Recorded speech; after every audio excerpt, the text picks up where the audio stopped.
Hello everyone, welcome to biotech sapiens. So एक question हम discuss करेंगे जो आपका दिसंबर 2015 में आया था। ठीक है, चाहे आप इसको एनिमल फिजियो का क्वेश्चन मान सकते हो या जो सेल बायोलॉजी में ट्रांसपोर्टर होते हैं। तो क्वेश्चन है कि insulin increases facilitated diffusion of glucose in muscle cells by.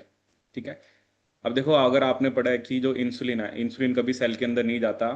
ठीक है, तो सिंपली बेसिकली क्या होता है कि जैसे एक सेल है, ठीक है, और ये इंसुलिन का रिसेप्टर है। ठीक है, और सेल के अंदर ना वेसिकल होती हैं। ठीक है, और उस वेसिकल पे आपका उस वेसिकल में मतलब ग्लूट 4 ट्रांसपोर्टर होता है। ठीक है, कि ये भी एक आप यहाँ पे याद रख सकते हो कि इंसुलिन के अकॉर्डिंग या जब इंसुलिन का मोड ऑफ एक्शन होता है तो ग्लूट 4 आपका जो ट्रांसपोर्टर है उसका रोल आता है।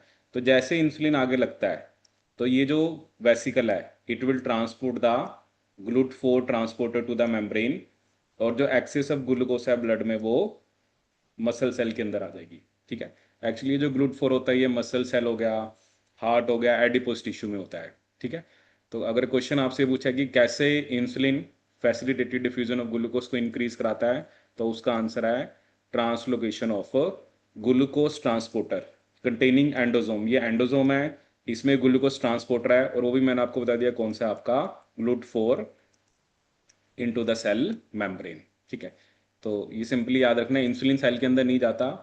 इंसुलिन की जब सिग्नलिंग होती है तो एक कैस्केड होगा, और फिर जो एंडोजोम है that will carry the GLUT 4 to the membrane, और जैसे ही ग्लूट 4 मेम्ब्रेन में लगेगा तो एक्सेस ऑफ ग्लूकोज जो ब्लड में है वो सेल के अंदर आ जाएगी।